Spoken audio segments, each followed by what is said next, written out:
Shalom, Bapak Ibu Saudara sekalian. Apa kabar Anda hari ini? Harap anugerah Tuhan senantiasa menyertai kehidupan kita sekalian. Selamat datang dan bergabung bagi Bapak Ibu yang baru pertama kali mendengarkan renungan dari Hispana Ministry. Tetap menikmati renungan-renungan yang disampaikan, kiranya boleh menjadi berkat bagi kita semua. Silakan boleh like channel ini, kemudian subscribe dan bagikan kepada teman-teman saudara yang lain.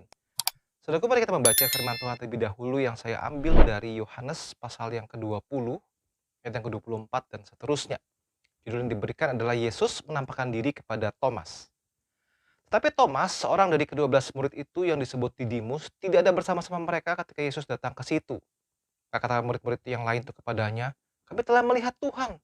Tapi Thomas berkata kepada mereka, "Sebelum aku melihat bekas paku pada tangannya, sebelum aku mencucukkan jariku ke dalam bekas paku itu, dan mencucukkan tanganku ke dalam lambungnya, sekali-kali aku tidak akan percaya."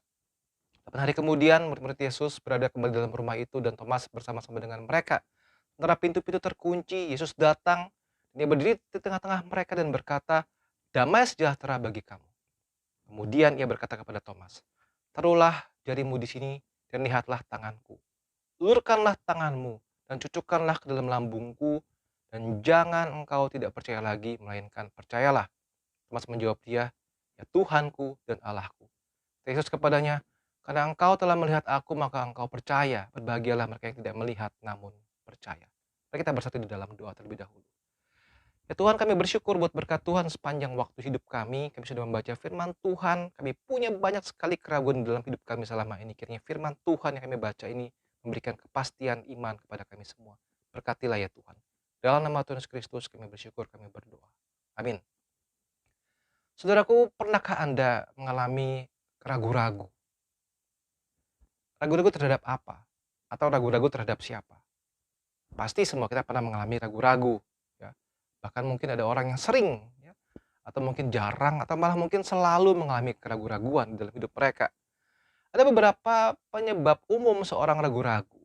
Biasanya karena pertama, orang-orang itu atau kita kurang informasi akan sesuatu. Jadi kita ragu untuk melakukan sesuatu karena kita kurang informasi. Yang kedua, karena punya rasa takut jatuh, takut gagal, atau punya pengalaman buruk di masa lalu. Sehingga waktu ingin melangkah lagi, penuh keraguan-raguan. Alasan yang ketiga adalah karena overthinking, ya, overanalyzing situasi yang ada. Sehingga apapun yang mau terjadi, kita pikir dan overthinking, sehingga membuat orang menjadi ragu-ragu. Saudara, apakah Anda pernah ragu-ragu terhadap Tuhan? Wah, ini pertanyaan yang serius sekali. Apakah Anda pernah ragu-ragu terhadap Tuhan?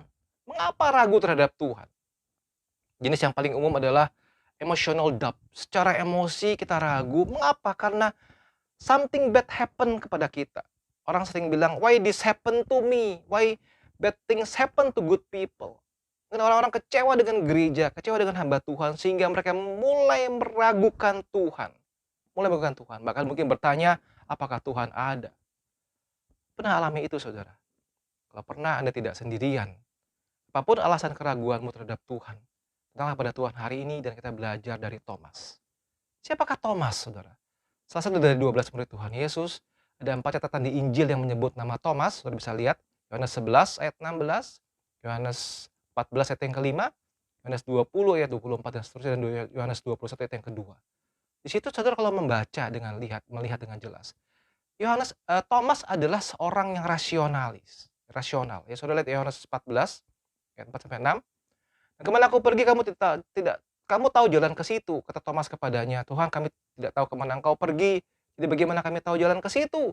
Yesus kepadanya, "Akulah jalan, kebenaran, dan hidup. Tidak ada seorang pun datang kepada Bapa kalau tidak melalui aku." Dia seorang yang sangat rasional, dia seorang yang sangat pemberani. Dikatakan dalam Yohanes 11, "Marilah kita pergi juga untuk mati bersama-sama dengan dia." Bukan orang sembarangan, saudara, ya, bukan orang sembarangan. Tapi apa yang terjadi? Waktu pertama kali Yesus menampakkan diri kepada para murid, Thomas tidak ada di situ. Waktu teman-temannya cerita, dia tidak percaya. Dia tidak percaya. Yohanes 20 ayat 24 dan 25, orang-orang bilang, "Kami telah melihat Tuhan." Thomas bilang, "Tidak. Sebelah aku lihat, aku cucukkan tanganku ke bekas luka di tangannya, kemudian di lambungnya, aku tidak akan percaya." Kalau dia tidak percaya oleh perkataan Maria sebagai saksi awal, itu masih umum karena Maria seorang wanita, mereka kurang mempercayai kesaksian seorang wanita. Tapi sekarang teman-teman Thomas, para rasul sendiri, yang bersama-sama dengan Thomas selama ini, ngomong, cerita bahwa kami telah melihat Tuhan. Thomas tidak percaya. Sampai aku lihat, aku pegang sendiri. Mengapa Thomas ragu dan tidak percaya? Saudara, orang sering bilang Thomas sebagai the doubt Thomas, Thomas si peragu. Saudara, satu satu istilah nama yang memang mencerminkan diri Thomas, tetapi saya percaya bukan cuma Thomas, mungkin juga ada the doubt Paulus, Paulus si peragu. Dan siapa Anda?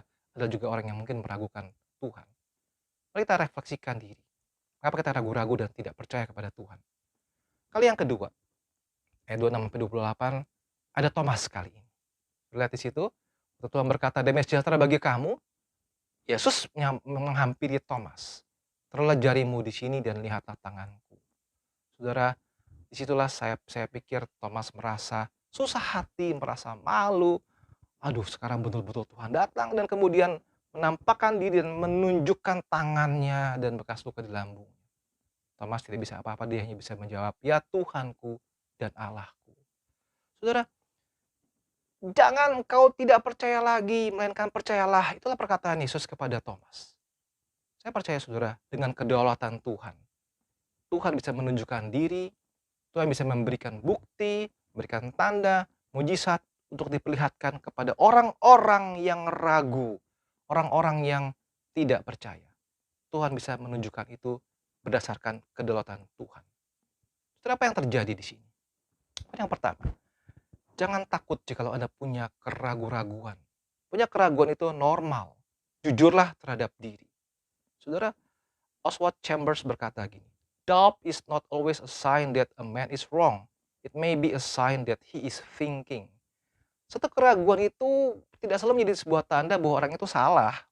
Bisa jadi sebuah tanda bahwa dia atau orang itu sedang berpikir. Waktu orang merasa ragu, saudara, itu berarti ada satu peperang dalam pikiran dia untuk make sense itu semua. Betul nggak sih make sense? Beda dengan orang yang unbelief. Orang itu refuse God, menolak Tuhan. Itu kehendak hatinya dia. Orang yang ragu itu, saya tidak bisa percaya. Orang yang unbelief itu, saya tidak mau percaya. Saya perbedaan antara keraguan dengan ketidakpercayaan. Jadi, it's okay jikalau Anda punya keraguan. Be honest with yourself. Yang kedua, saudara, bawalah keraguanmu kepada Tuhan Yesus. Bawalah keraguanmu kepada Tuhan Yesus. Di sini, saudara, seorang tokoh besar Yohanes Pembaptis pun memiliki keraguan. Tapi dia membawanya kepada Tuhan Yesus. Matius 11 ayat 2. Dalam penjara, Yohanes mendengar tentang pekerjaan Kristus.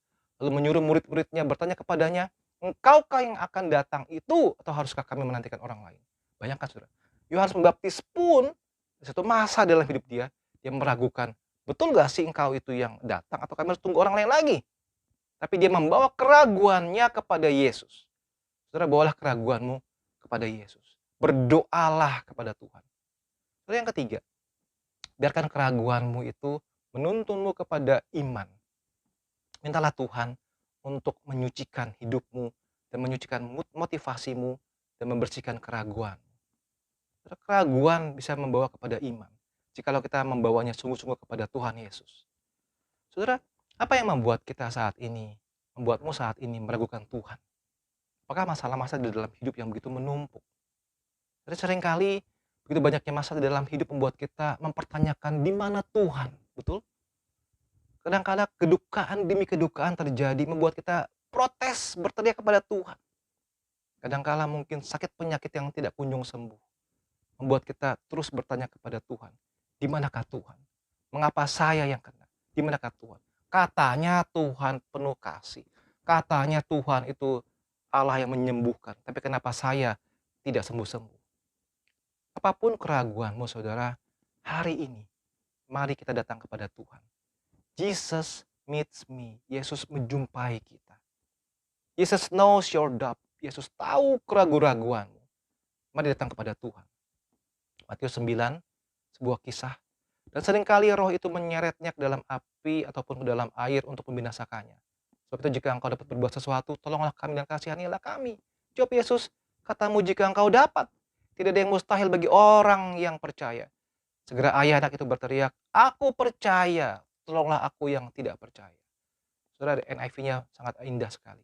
I do believe, help me overcome my unbelief. Aku percaya, tolonglah aku untuk bisa mengatasi ketidakpercayaanku.